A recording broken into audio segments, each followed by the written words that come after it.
bienvenue. On est de retour en direct pour continuer à parler du rebond avec mes invités et Pôle emploi et ses partenaires.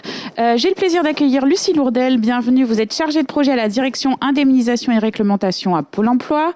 Redimé Hadji, vous êtes chargée de projet à Pôle emploi Île-de-France.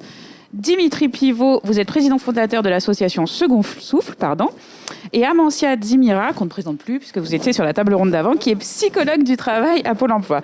Bienvenue à tous. Alors ensemble, on va reparler du rebond. Peut-être avant de commencer, j'aimerais bien... si vous avez quelques chiffres à me donner, c'est quoi les chiffres de survie des entreprises? Que là, on parle de rebond, mais ça veut dire qu'il y a combien il y a d'entreprises qui ne survivent pas? Peut-être Dimitri? Alors, bonjour Célia. Les chiffres, on a deux chiffres en fait. On a le chiffre d'Initiative France qui précise que 90% des entrepreneurs accompagnés passent le cap des 3 ans. Le chiffre de Réseau Entreprendre, c'est 92%. Donc, condition essentielle de réussite. 90-92% quand on est accompagné. Mais du coup, ça veut dire qu'il y en a combien qui se retrouvent en échec finalement? Est-ce qu'on a une petite idée? Ou alors aujourd'hui, en échec, si on veut vraiment les mesurer, il y a deux types d'échecs. Il y a la liquidation judiciaire, donc ça c'est très facile à calculer. Et puis après, il y a l'entrepreneur qui cesse son activité parce qu'il ne peut pas en vivre. Okay. Donc la liquidation judiciaire en année, entre guillemets, normale, on est dans les 50-60 000. L'année dernière, on était moins 30% en 2020. C'est ça a baissé l'année dernière. Sérieusement, mais on connaît les raisons, avec les aides, etc. Mais ça veut dire que je pense qu'il faut réfléchir en année normale. Donc on est plutôt dans les 50-60 000 qui liquident. Mais n'oublions pas qu'il y a ceux qui cessent aussi leur activité parce qu'ils ne peuvent pas en vivre et qui se retrouvent in fine dans les mêmes difficultés que celui qui a liquidé. Donc on est plutôt sur une tendance à 80, voire 100 000 entrepreneurs en difficulté par an. Et je révise toujours le chiffre. Quand on parle d'un entrepreneur en difficulté, c'est une famille qui est en difficulté. Donc on est plutôt sur une tendance à 300, même 400 000 personnes en difficulté. Très bien, on en reparlera. Redimé, vous confirmez ce chiffre de... Finalement, la crise sanitaire a fait baisser le nombre d'entrepreneurs en difficulté? C'est les aides de l'État? Alors moi je vais plus pour vous parler des chiffres suite à la crise de la création. Et en fait on se rend compte, voilà. Donc effectivement on se rend compte que malgré la crise, le nombre de créations d'entreprises a augmenté. L'année dernière, donc en 2020, on a eu plus de 850 000 créations. Donc on peut dire de 35 000 créations supplémentaires. Par rapport à l'année précédente. Voilà. Après, on a énormément de créations de micro-entreprises. On le sait, entre autres, dans le secteur de entreposage et de transport. On en a aussi dans tout ce qui est commerce. Donc, tout ce qui est commerce à distance, les ventes à distance ont été vraiment boostées aussi. Mais on se rend compte quand même que la création, malgré l'arrêt net au premier confinement, a globalement augmenté et au premier trimestre de 2021, ça continue. Oui, ça continue. Finalement, je crée mon propre emploi aussi. Dans l'adversité, je cherche à créer mon propre emploi. Voilà. Je vais vous donner aussi 2 autres chiffres, en fait. On peut dire que là, les demandeurs d'emploi et les actifs qui voulaient créer, on se rend compte qu'ils souhaitent toujours continuer. On a plus de 45%. Donc, c'est les chiffres l'INSEE qui ont été repris aussi par BPI France. Ils souhaitent continuer leur création. Ils sont toujours confortés dans leur projet. Par contre, il y a 70% qui disent qu'ils vont quand même revoir, ils vont tenir compte un peu de l'évolution du marché, adapter, tenir compte aussi des évolutions, des envies des gens. Donc voilà. D'accord. Amancia, est-ce que vous qui êtes au contact en fait de ces personnes, qu'ils soient en rebond ou pas d'ailleurs, ça a changé quoi la situation sanitaire actuelle? Effectivement, pour les personnes, on est face à un contexte en fait qui a été multiplicateur sur les conséquences.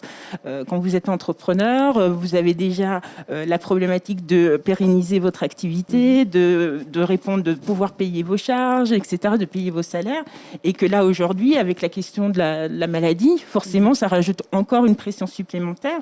On est face à des entrepreneurs qui sont déjà très impactés par des notions de stress. On sait qu'aujourd'hui, la majorité des entrepreneurs se disent stressés. Et bien sûr, ça a des impacts aussi sur leur état de santé.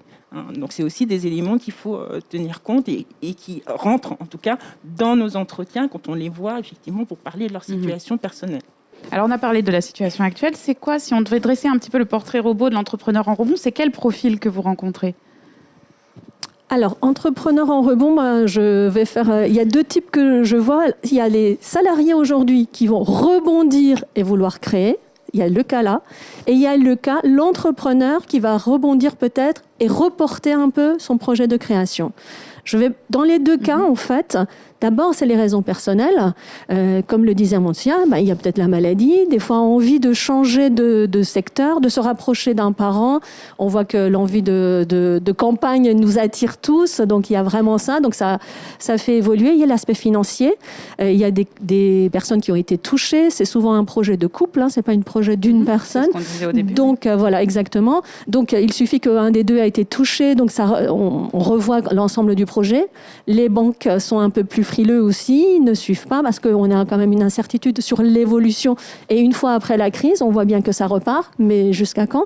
Donc tout ça font que les projets, quand même, les gens se posent la question, que ce soit dans un sens ou dans l'autre, l'aspect personnel d'abord et financier. C'est pas un rebond forcément après un échec définitif, c'est juste je réadapte mon projet. Absolument, ou je reporte. Oui. J'attends un peu voir le marché. Oui, donc c'est plutôt côté créateur aussi. Voilà, tout à fait, absolument. Dimitri, c'est les mêmes genres de profils que vous voyez vous chez Second Souffle ? Alors nous, on a des profils un peu différents. C'est-à-dire que l'entrepreneur en rebond, pour nous, c'est l'entrepreneur qui peut être en difficulté avec son entreprise et celui qui peut être en rebond sans son entreprise. C'est-à-dire qu'il a liquidé ou cessé son activité. D'accord ? Donc, 2020, on va l'appeler l'année Covid, on a eu 2/3 de nos appels, même plus de 2/3 de nos appels, qui étaient des entrepreneurs en difficulté. Donc avec leur entreprise, ils cherchaient de l'accompagnement, de les aider parce qu'ils perdent des pieds, et voire même aussi tout simplement de garder un lien social entre entrepreneurs. Et puis après derrière, il y a l'autre aspect, l'accompagnement des entrepreneurs en rebond qui cherchent à rebondir avec une nouvelle activité entrepreneuriale ou un projet salarial. Voilà. Et ça, c'est tout l'accompagnement que nous menons chez Second Souffle. D'accord, donc il y a plusieurs profils. Amancia, vous avez vous aussi des profils très différents ?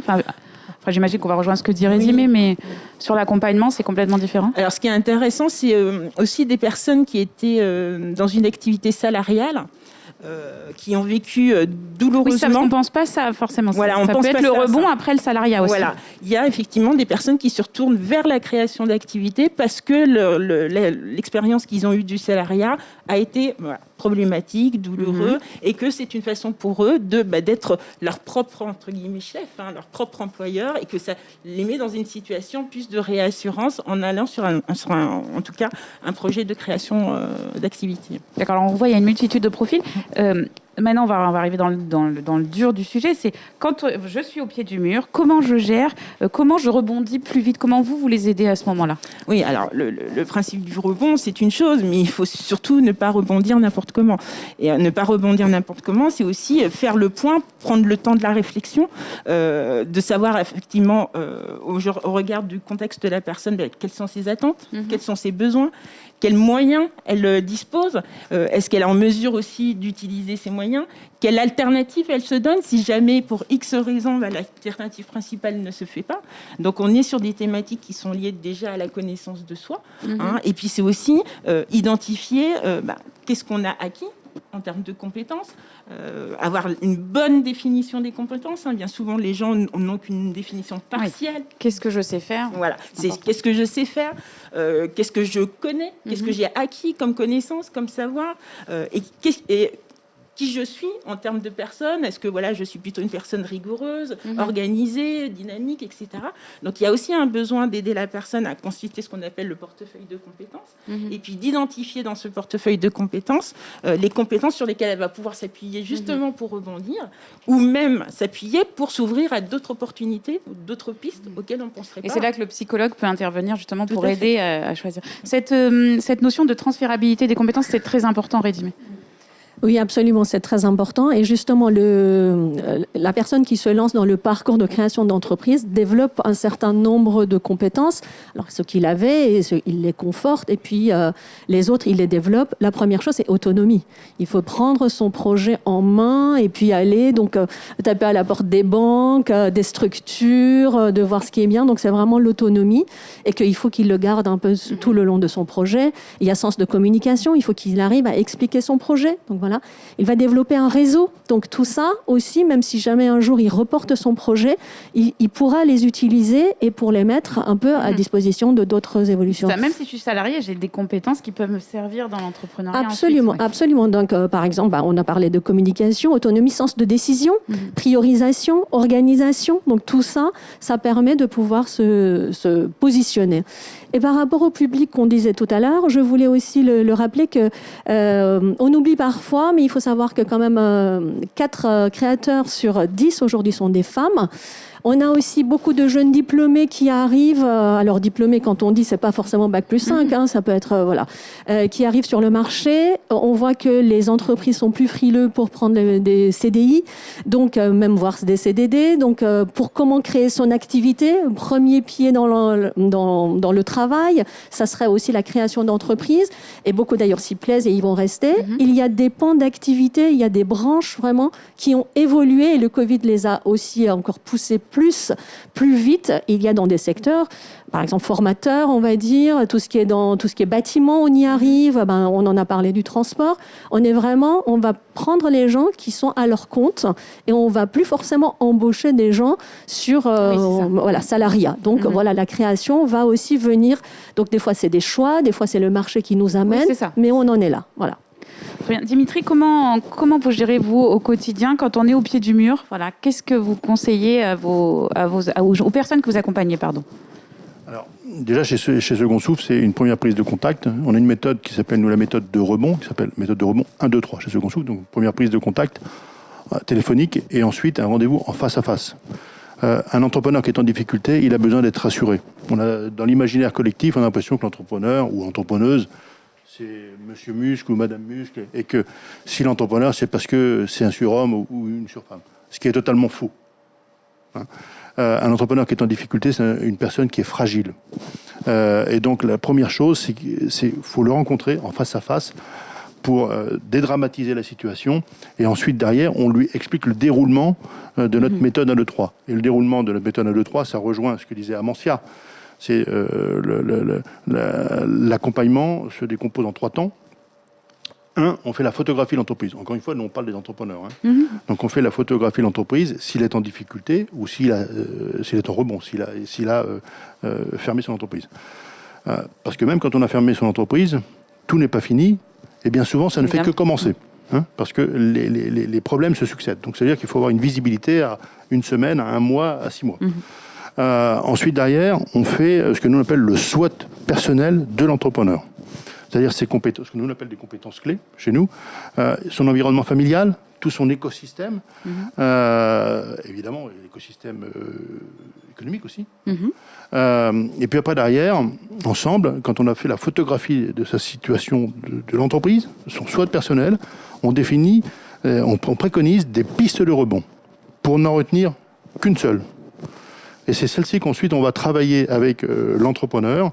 Alors ça peut prendre 1 mois, ça peut prendre 3 mois. Comment vous la choisissez cette piste? Comment vous la choisissez cette piste? Comment vous arrivez? Est-ce que c'est avec lui? Est-ce que c'est c'est toujours avec lui? C'est toujours avec lui. Le travail se fait ensemble, en face à face.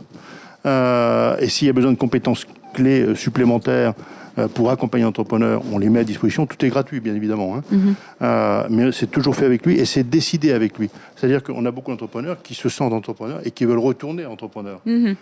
Mais quand on étudie sa situation personnelle, sa situation financière et psychologique, et c'est important, il faut le souligner, et psychologique, il n'a pas la capacité à être demain entrepreneur.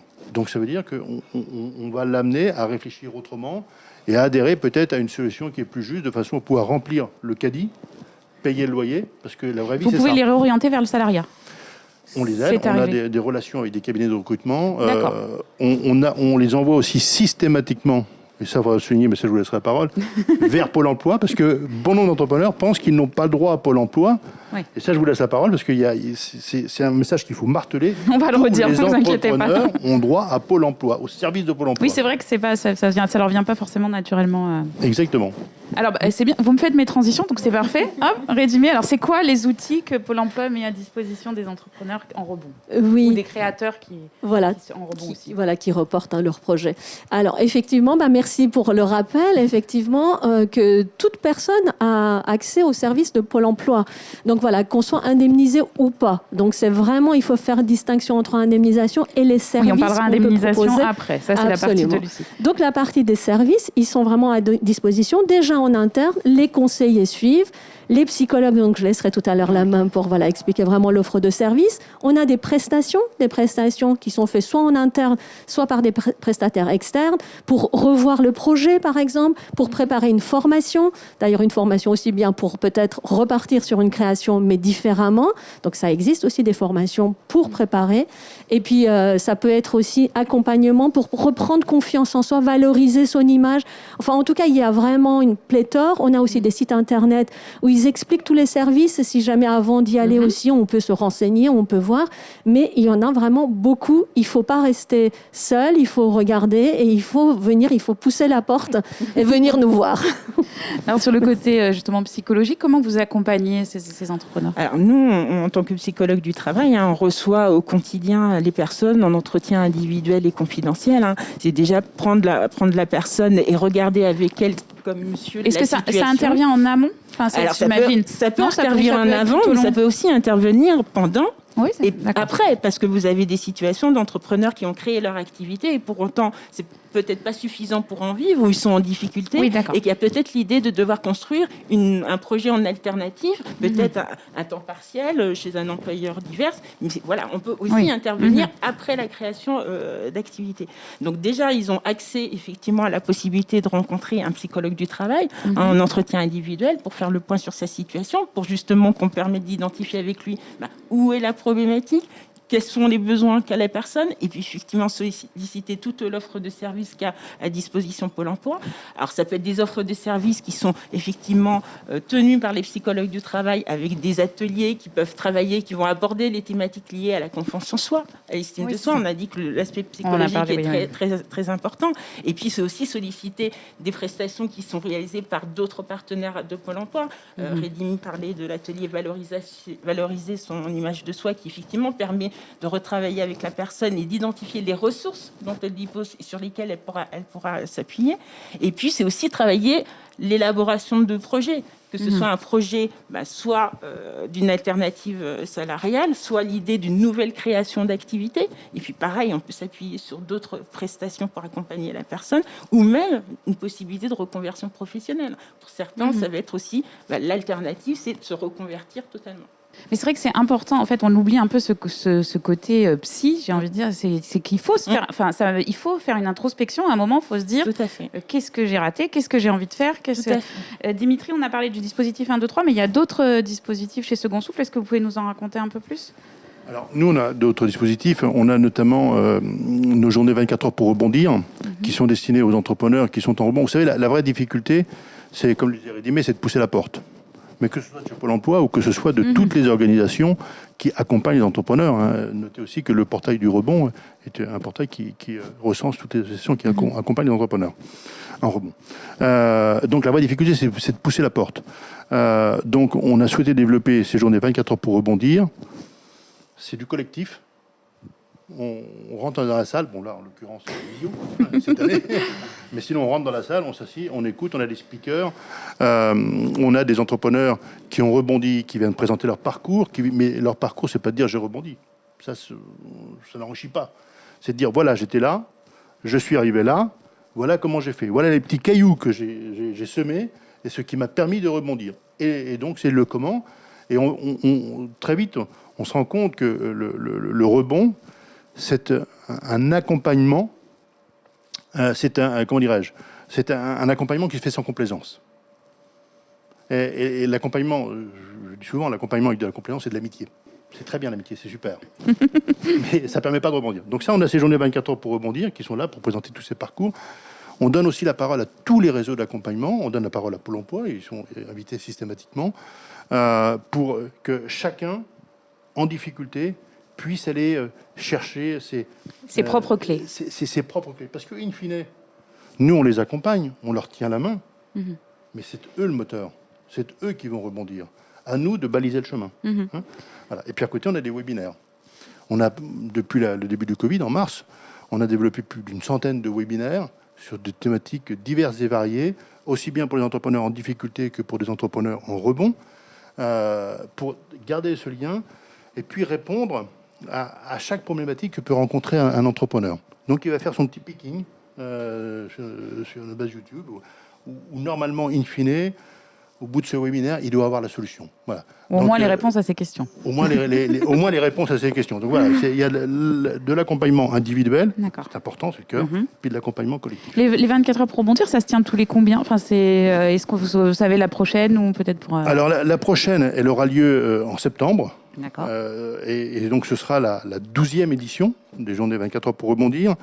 Et le mois de septembre, chez Second Souffle, c'est un mois très spécifique, parce que c'est le mois de la femme entrepreneur. Ah, c'est le sujet du salon aujourd'hui, c'est la thématique du salon aujourd'hui. Voilà.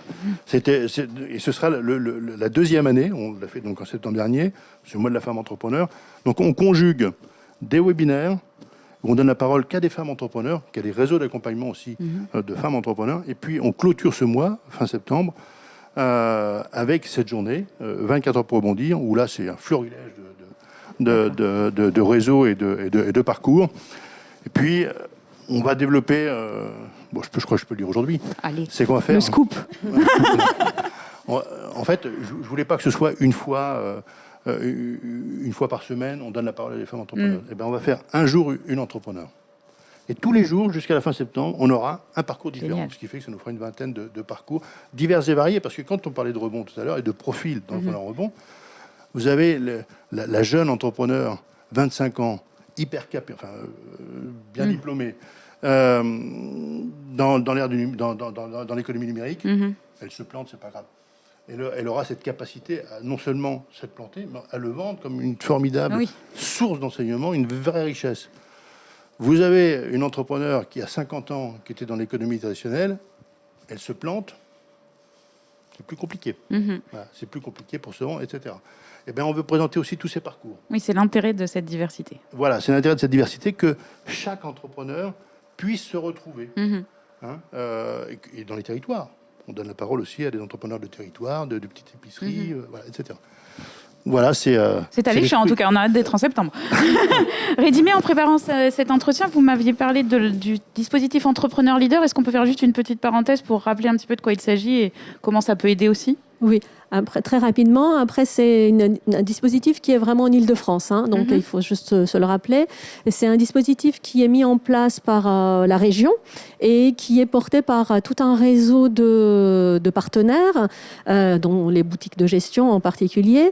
Et c'est vraiment sur les 3 grandes phases de la création. Alors, on va les retrouver. C'est vraiment préparation, montage du projet. Et après, ce qui est important et ce que vous faites aussi exactement, c'est l'accompagnement après la création aussi. Oui, il ne faut pas le négliger parce qu'une fois que l'entreprise est créée, des fois on se lance bille en tête pour aller chercher le client, travailler et on ne pense pas forcément d'assurer par exemple son premier recrutement, d'aller chercher les aides, de se faire accompagner et ça c'est très important et le dispositif aussi le permet. Donc c'est un dispositif qui est aujourd'hui sur l'Île-de-France et ça fonctionne plutôt bien. C'est important de le redire. Avec tout un réseau d'autres partenaires aussi qui le font. Ensemble, on le redit à chaque fois maintenant, effectivement, à chaque... Oui, pour le coup, c'est vraiment quelque chose qui est porté par tout le monde parce qu'on sait qu'ils ont vraiment besoin d'être accompagnés et ils n'ont pas toujours le temps ou n'ont pas le réflexe d'y aller. Donc, on y va. Aujourd'hui, on est là aussi pour ça, pour aller vraiment au-devant. Alors, juste avant de passer à Lucie et la partie indemnisation qui va intéresser beaucoup nos auditeurs, on a une question peut-être ? Frédéric ? J'ai créé mon entreprise et je bénéficie de l'allocation chômage. Puis-je réaliser une formation de 10 mois pour développer une compétence ? Qui répond ? Moi, je peux commencer et puis tu peux terminer. Alors, j'ai envie de dire, j'aime pas cette réponse-là, mais ça dépend. Ça dépend de la formation, ça dépend de vos indemnités, enfin, ça dépend. Ce qui est sûr, aujourd'hui, il y a quand même énormément de formations qui sont à disposition, qui sont déjà pris en charge, soit par la région, soit par Pôle emploi. Donc, il y en a certains où vous n'avez même pas besoin. Donc, vous avez aussi vos droits individuels à la formation. Il faut voir et vous pouvez les mobiliser. Donc, c'est vraiment... parler en ce moment, il faut y penser. Absolument. Donc, c'est vraiment, ça dépend. Il faut aller voir votre conseiller. Et si vous êtes salarié, il y a aussi les OPCO, les organismes qui sont là. Donc, en fait, tout le monde peut y aller et il y a déjà pas mal d'informations sur Internet, donc il faut vraiment chercher, quoi. Donc, et vous allez voir par qui il faut passer, quel serait votre point d'entrée. Voilà. Donc oui, monsieur, c'est possible, ou madame d'ailleurs, je sais. Voilà. Est-ce qu'il y a J'indique une Oui, ressource pardon. à Internet également qui existe, qui s'appelle la bonne formation, Absolument. qui permet d'avoir une vision assez globale de tous les dispositifs de financement Ah, c'est auxquels on peut intéressant. prétendre. La Et bonne formation. Très bien, on note. Est-ce qu'il y a une autre question? Oui, tout à fait. Le statut de dirigeant assimilé salarié permet-il de bénéficier d'allocations chômage en cas de fermeture de l'entreprise? Alors, à ce sujet, ce n'est pas le sujet de mon intervention. C'est bien, on va Je faire vous la invite transition. à aller consulter le site internet de Pôle emploi.fr où il est explicitement fait référence à ce cas. Je suis dirigeant salarié et je dois l'allocation chômage et vous avez tous les détails de votre indemnisation. Est-ce qu'on a une autre question? Non. Allez, alors on va passer à Lucie. Du coup, puisqu'on parle d'indemnisation, c'est bien, mais les spectateurs me font la transition, j'ai plus rien à faire, c'est parfait. Donc Lucie, avec vous, on va parler de l'allocation des travailleurs indépendants. Je vous laisse œuvrer. Alors justement, je suis ici pour vous parler de l'allocation des travailleurs indépendants, l'ATI, comme on l'appelle par son petit nom, qui est un dispositif qui est très nouveau, qui date du 1er novembre 2019. Et je viens vous en parler parce qu'il est assez peu connu. Et c'est dommage parce que c'est une nouveauté et c'est une possibilité nouvelle pour les indépendants qui font face à un échec d'avoir droit à l'allocation chômage en tant que non-salarié, ce qui est quelque chose de nouveau. Parce qu'auparavant, on pouvait avoir droit à l'allocation chômage en tant qu'entrepreneur ou non-salarié, mais parce qu'on avait été salarié auparavant. Parce qu'on avait mobilisé son allocation, soit pour lancer son activité, soit qu'on avait cumulé ses revenus d'activité non-salariée avec l'allocation chômage. Là, non. On est travailleur indépendant et on peut bénéficier des allocations chômage, de l'allocation des travailleurs indépendants, qui est une allocation à part, à certaines conditions que je vous propose de vous présenter. Je vous en prie. Parce que je voudrais pas non plus que vous partiez avec l'idée fausse que tous les travailleurs indépendants qui ça. cessent leur Il y activité a quand même des conditions. peuvent avoir droit à l'allocation chômage. Ce n'est pas vrai. Déjà, c'est une allocation spécifique et à des conditions précises. Mais pour vous aider et pour vous accompagner et surtout que vous vérifiez si vous êtes éligible, on vous a fait un site internet. Donc, je pense que ça va pas tarder à apparaître. C'est moi qui commence. Donc voilà, c'est moi qui œuvre. Voilà. Donc on a créé un site qui s'appelle chômage-indépendant.fr et qui vient vous présenter ce dispositif donc qui s'appelle l'ATI. Alors l'ATI, l'allocation des travailleurs indépendants, c'est une allocation qui n'est pas conditionnée au fait que vous ayez contribué à l'avance, c'est-à-dire que c'est sans contribution supplémentaire, vous y avez droit si vous êtes éligible. Sans avoir contribué à l'avance. Et pour ce faire, vous devez donc remplir une série de conditions. Il y en a 5, voilà, qui sont détaillées donc sur le site. Et vous pouvez cliquer sur les petits ronds pour aller les voir. On va tous les passer en vue rapidement. Je sais que j'ai pas plus de 10 minutes, donc il n'y a pas de problème. Ça va, on a un petit peu de marge. Voilà, donc l'idée, c'est que vous devez, votre activité, l'activité perdue, doit rentrer dans la liste qui est prévue. Oui, ça, faut que je remplisse. Voilà. C'est pas un des critères, il y c'est a les 5 conditions à remplir. Il faut que mon activité rentre dans la liste des activités éligibles qui sont détaillées bien entendu sur ce site, qu'elle doit avoir cessé pour 2 motifs bien spécifiques et qui révèlent le fait que c'est une cessation involontaire de votre activité et définitive. Évidemment. C'est-à-dire qu'il ne faut pas que vous ayez décidé vous-même de mettre fin à votre activité pour, par exemple, bénéficier de cette allocation. Non, il faut que ce soit involontaire, un peu comme on demande aux salariés que la perte de leur activité salariée soit involontaire. Voilà. Donc, il fallait faire le pendant pour les travailleurs indépendants. Il faut avoir exercé cette activité pendant suffisamment longtemps, pendant 2 ans en continu. Et il faut que les revenus tirés de cette activité aient été suffisamment conséquents. Pourquoi ? Parce qu'on veut s'assurer que la personne a perdu sa principale source d'activité, sa principale source de revenus, pas juste un revenu accessoire. Sinon, l'allocation, finalement, perd son objet, c'est-à-dire sécuriser la personne dans sa transition professionnelle. Et enfin, il faut que vos ressources personnelles ne dépassent pas un certain plafond, voilà, pour s'assurer que vous êtes dans le besoin. Voilà. En tout cas, il y a un enjeu à vous sécuriser. Donc, vous allez sur ce site, vous prenez connaissance des 5 conditions que je vais passer donc rapidement en revue. La liste des activités, alors, elles sont nombreuses. C'est des activités non salariées type débitant de tabac, moniteur de ski. Vous avez la liste intégrale sur le document PDF qui se trouve sur le site. Est-ce qu'on peut donner un exemple de quelque chose qui n'y est pas ? Quelque chose qui n'y est pas. Alors là, vous me coincez. Du coup, je vous invite plutôt, parce qu'il y a tellement de possibilités, je vous invite plutôt à regarder cette liste qui est exclusive. Donc, une série d'activités non salariées, une série d'activités non salariées agricoles, les auteurs, les dirigeants. Réglementés. certains d'entre eux, pas tous, mais c'est vraiment une question de D'accord, donc il y a une liste de qu'on vous invite à que vous pouvez consulter. Et donc, vérifiez bien que vous êtes dans cette catégorie. Deuxième condition, vous devez avoir cessé votre activité pour dans le cadre de 2 procédures bien spécifiques, c'est la liquidation judiciaire et le redressement judiciaire qui a imposé un changement de dirigeant. C'est-à-dire qu'on veut bien s'assurer que si vous n'êtes plus aux manettes et si votre entreprise a cessé, c'est parce que ça a été attesté par une décision. Oui, parce que je peux être repris voilà. et rester à la tête. Voilà, tout à fait. Okay. Donc, cette décision doit être définitive, c'est-à-dire insusceptible de recours. Donc, il faut fournir, bien entendu, une série de justificatifs qui montrent que voilà, vous êtes bien dans ce cadre-là. Je vous l'ai dit, il faut qu'elle ait duré suffisamment longtemps. Votre activité doit avoir duré au moins 2 ans sans interruption au sein de la même entreprise. Donc, vous avez tout le détail. Je ne vais pas tout détailler parce que ça prendrait du temps, mais à chaque fois que vous avez un terme souligné, vous pouvez cliquer dessus et vous avez le détail de l'explication à partir de quand le délai commence. Enfin voilà, vraiment pour être sûr de ne rien rater. Il faut, donc, je vous ai expliqué que ces revenus soient suffisamment conséquents. Il faut que vos revenus d'activité représentent 10 000 euros par an en moyenne sur les 2 dernières années. C'est ce que je me suis versé. Voilà, c'est ça, c'est ce que j'ai récupéré. C'est les revenus que j'ai déclarés aux impôts. Voilà. Donc c'est 10 000 euros, mais évalué sur les 2 dernières années. Donc si une année vous avez fait 15 000, une année 5 000, ça marche. Par exemple. Voilà. Très intéressant, d'accord. Ensuite, il faut que vos ressources personnelles ne dépassent pas un certain plafond, le plafond du RSA, donc qui est actuellement 559 euros. Ouais. Voilà. Pour info, les 10 000 euros dont je vous ai parlé et ce seuil-là sont variables pour Mayotte. Il y a une spécificité. Voilà. D'accord. Je vous le dis parce que c'est réglementaire. On ne sait jamais si nous avons des spectateurs là-bas.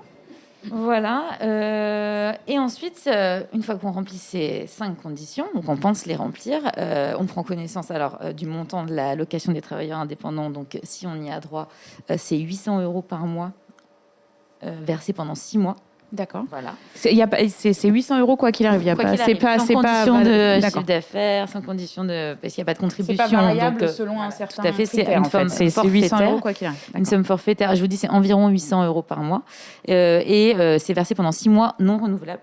Donc voilà, c'est une fois pour toutes et puis après on peut plus y revenir. Et si on retrouve une activité, on peut cumuler une partie des revenus pendant 3 mois. Donc, c'est-à-dire qu'en fait, on conserve le bénéfice de la TI pendant une certaine durée si on reprend une activité. D'accord. Et voilà, donc ça, c'est pour le montant et la durée de la TI. Faut pas oublier, une fois qu'on a rempli toutes ces conditions, qu'il faut quand même s'inscrire à Pôle emploi. Hein, bien entendu. Effectivement, dans les 12 mois qui suivent la cessation d'activité, préciser. C'est important, sinon après, vous ne serez plus... votre demande dans ne les sera 12 plus, mois qui suivent la cessation d'activité. D'accord. Voilà. Il faut s'inscrire, mais bien entendu, vous aurez le réflexe de vous inscrire puisque voilà. Et une fois que vous êtes inscrit, on vous envoie un questionnaire à remplir pour s'assurer que vous remplissez bien toutes les conditions qu'on vous a écrites, avec toutes les pièces à fournir. Il y a un dossier à fournir. Un dossier à fournir, et ensuite on examine votre demande et on vous donne, voilà, vous avez la réponse. Ça peut être dans quel délai? Enfin, ça prend combien de temps? C'est assez rapide, oui. On va aussi vérifier, c'est important, que vous ne pouvez pas bénéficier d'une autre allocation qui pourrait être plus avantageuse. Par exemple, l'allocation chômage, auquel vous pourriez avoir droit parce que vous avez été salarié dans une période il n'y a pas si longtemps et que du coup, finalement, il vous reste des droits. Donc, du coup, on vérifie d'abord... C'est vous qui vérifiez? C'est Pôle emploi qui vérifie. On s'assure vraiment qu'on va vous servir l'allocation la plus intéressante pour vous. En fait, c'est ça l'idée. Voilà, donc c'est comme ça qu'on vous accompagne, enfin que Pôle emploi vous accompagne au niveau indemnisation. Et ça, c'est nouveau. Et ce dispositif, comme je vous dis, comme il est assez récent, c'est bien de pouvoir en parler parce que je pense que assez peu de personnes le connaissent. Dimitri, vous connaissiez, vous? Est-ce que vos adhérents en ont entendu parler? Enfin, les gens que vous accompagnez? Alors, nous, on connaissait le système d'indemnisation des ATI. Son petit nom. Les entrepreneurs indépendants.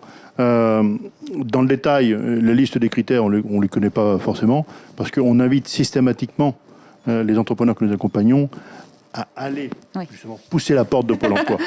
Ça, c'est important. Très bien. Alors, il nous reste 10 minutes. On va refaire un petit tour de table, etc., pour reparler peut-être des pièges, les clés de la réussite, les pièges à éviter. Qu'est-ce que vous avez envie de faire passer comme message, Dimitri? Alors, les clés de la réussite, il y a un message fort qu'on souhaite faire passer. Le premier message, c'est qu'on pense que devenir entrepreneur, c'est de se former en premier lieu à son projet.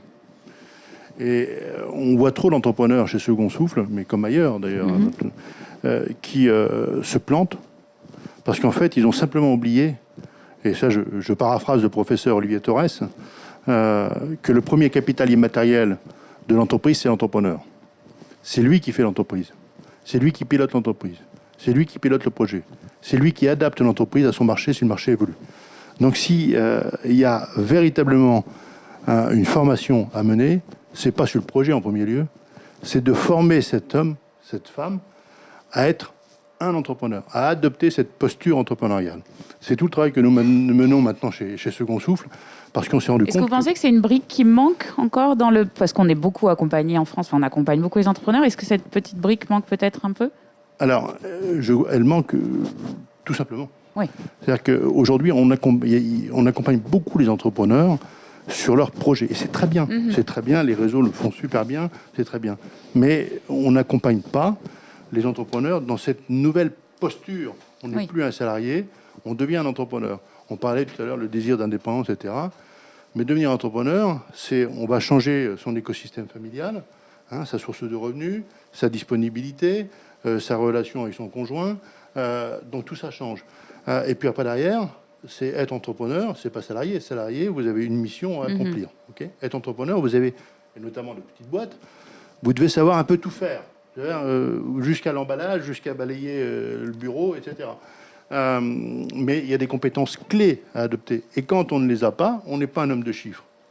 Eh bien, se former à la posture entrepreneuriale, ce que nous faisons maintenant chez Second Souffle, et c'est vraiment aujourd'hui la condition de réussite. Encore une fois, on parle d'accompagnement, mais l'accompagnement, il commence pas au projet. Il commence à la posture entrepreneuriale. Eh bien, on va identifier tous vos points faibles et devenir entrepreneur demain. Eh bien, ces points faibles devront devenir des points d'amélioration à travailler pour que vous soyez un entrepreneur prêt à devenir un entrepreneur. Et donc un gage de réussite. Amancia, c'est marrant, la posture de l'entrepreneur, finalement, on rejoint la psychologie, là. Totalement. Oui, effectivement, cette notion de posture, cette question de la posture qu'on doit adopter à partir du moment où on se voit entrepreneur est extrêmement importante.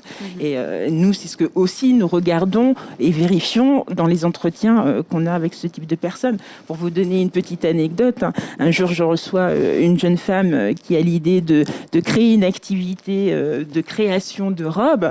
Et puis, je lui demande, mais expliquez-moi comment vous vous voyez dans votre future activité. Et puis, elle me décrit toute la partie création, je vais faire mes robes, je vais couper mes robes, etc. Et puis, à un moment, je lui dis, mais vos robes que vous faites, le but, c'est quand même de les vendre. Et là, effectivement, blanc, parce qu'effectivement, être créateur même d'une activité dont on tient la créativité, il faut bien en vivre. Et pour en vivre, il faut faire tout un travail qui est lié au commercial, qui est lié à la prospection, etc. Et que les personnes n'ont pas forcément déjà cette représentation. Et puis, après, se pose la question des compétences aussi à avoir. Alors, après, si on ne les a pas, on peut aussi envisager de les acquérir. Mais encore faut-il être en disponibilité. Il faut déjà y avoir pensé. Voilà, il faut pouvoir se projeter. Et puis, si j'avais un autre message aussi à donner, qui est plus global, mais on en a déjà parlé, c'est le fait qu'effectivement, quand on s'engage dans une création d'activité, c'est surtout ne pas rester seul.